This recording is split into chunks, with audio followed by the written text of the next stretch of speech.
Thanks a lot for coming in. Good morning. Happy to be here. Something about this community appeals to you? This is a wonderful place to live. For KelownaNow, this is Kent Mulgat. And we're joined by Norm Letnick, our MLA for Kelowna Lake Country. Thanks for coming in. Well, pleasure. Good to see you, So Ken. here we are. We've just had this by-election in Nanaimo, and the polls were all indicating that you and I would be talking about how everything has just changed. But the polls, I guess, were wrong. And Well, so some of them were wrong, some of them were right. maybe I was looking at the wrong polls. So here we are. It's kind of status quo. Given what some of the polls were saying, a little bit of disappointment, I guess, for the Liberals. Actually, we're disappointed that Tony Harris didn't get elected. He's such a great candidate. He's like you. He's dynamic. He's engaged. He really has a lot of business experience. Sixth generation Nanaimo boy. So we thought that he would make that breakthrough in Nanaimo. But as we know, Nanaimo has been an NDP riding for 40, 50 years, except for Right. that one exception in 2001 when the NDP got swept Right. almost out of the province, right, except for those two seats. So, but the good news is, from our perspective politically, is we were able to increase our voter percentage by 25%. So that's really great. That means he brought in new voters, as far as we can tell.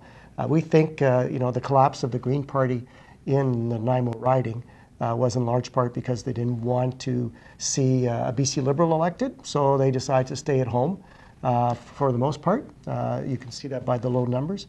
So he actually didn't take any votes away from the Greens, I don't think. I think, and my opinion is just as good as anybody else's, I think he brought new people to the voting booth.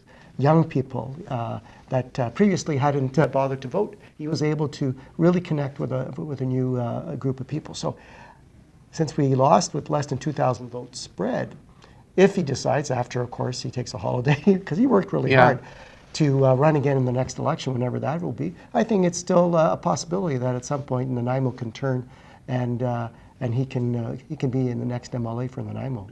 Do you think that it went that way, at least partially because of this spending scandal out of the legislature? I don't know. I knocked on doors 2 or 3 days over the course of the last month, and that's not what I heard.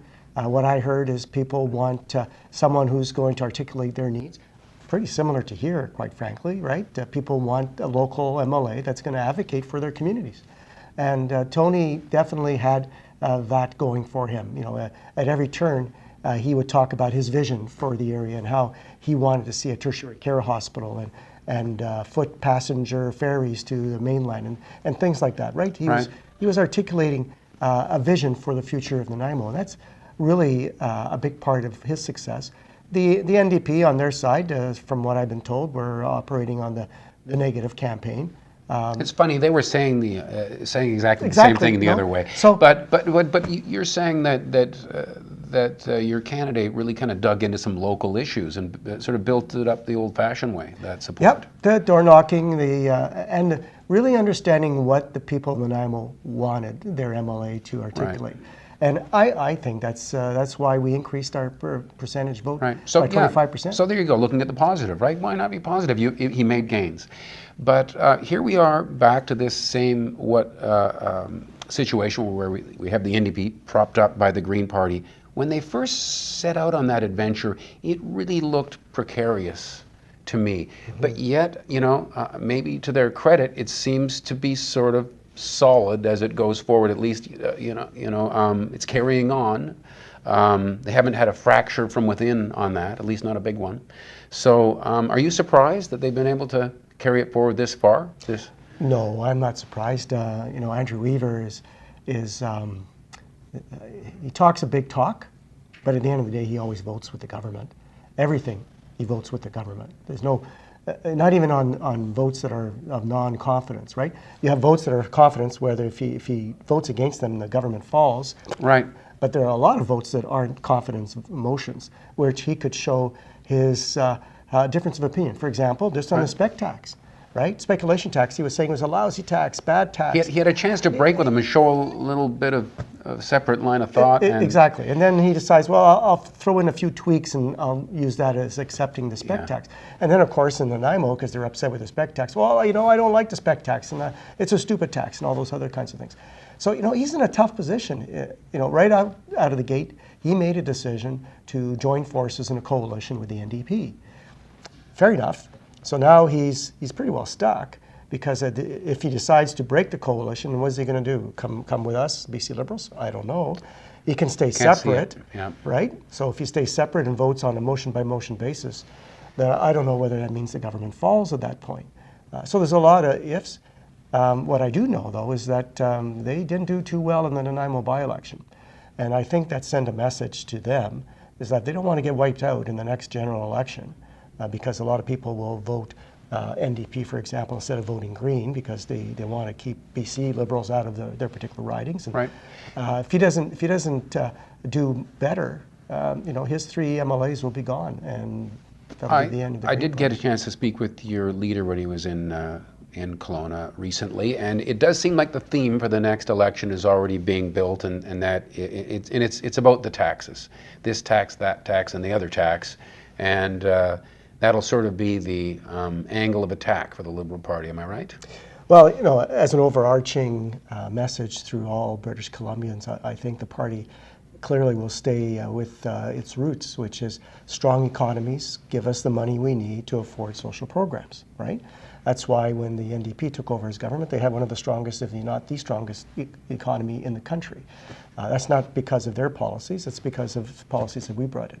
So with the spec tax, with the so-called health tax, with the employer health tax, with the school tax, almost 20 taxes that have seen the government ballooned by another $4 to $5 billion a year in revenue. That's coming out of people's pockets, taking it out of the economy. And eventually that's going to have an impact. We've seen the price of housing right here change because of NDP policies, for instance, on the speculation tax. One thing that really did bother me about and maybe they had no other choice but to do it this way, but the way the speculation tax works, how this stuff arrives in the mail, and you better open your mail and you better fill that out, or they're going to bill you a tax that isn't even due. So I wonder, has anybody calculated how many people are going to overlook that and wind up getting dinged unnecessarily? And will they then have to go through a second round of making sure that everybody who failed to fill it out gets the money that they're due? Well, not only do most people in our ridings here in Kelowna disagree with the spec tax, not everybody, there are some supporters, and I respect that, but most people here disagree with the spec tax. And I would think that most people, even those that might agree with the spec tax, disagree with the way that they've rolled it out, which is you're guilty until you prove yourself innocent. Right, it's like a reverse onus. Yeah, and that's illegal when it comes to corporations, but obviously it's not illegal when it comes to government. But if it's bad enough to make it illegal for corporations, why would any government in their right mind try to follow the same program? So I think they made a big mistake there. There's people out there now giving us stories about how it's impacting their lives. We have veterans that said, I would never give my social insurance number. I'm not going to give it to the government, which means they're going to be stuck paying a spec tax. There's all kinds of very sad stories coming forward, which, of course, as the opposition, our job will be to amplify, to show what they are to the government. So hopefully they'll take light of that and back off on the way they've introduced the spec tax. I'm not going to hold my breath, but we're going to do our best. The other piece I want to just touch on, Ken, for a sec. You talked about the taxation being the theme. Yeah, that's overarching the theme in the province. Yeah. But locally, it still comes down to the same things. It's what do the local constituents want and need us, as there are 3 local MLAs with Ben Stewart and Steve Thompson, to articulate in Victoria and to fight for. And it comes to the usual things, better transportation, more housing, not only for young people who are trying to get into the market, which is really tough, but also, of course, for those people who are at risk of losing housing or have mental health and addiction issues, those kinds of things. And more health care, shorter wait times, more access to primary care physicians. So these are all kinds of things. A new Rutland Middle School, right? These are all kinds of things. Maybe in another 70 years. Well, I said it before. We were really close prior to the last election. Mm-hmm. The election changed things. if we are blessed with getting reelected, myself, and with a government mandate Yeah. for the BC Liberal Party, I'm going to fight like hell. Okay, I'm not quite hearing a promise for a new Well, run. I can't. I'm not the government, right? I will do my best Yeah. to see that the Rutland Middle School is replaced. So, these are things, these are local issues that people here ask us to fight for and articulate for, and we will continue to do that. Overarching, of course, the provincial theme, which the leader, of course, is responsible for articulating. Right. But elections are local, and that's what you found in Nanaimo.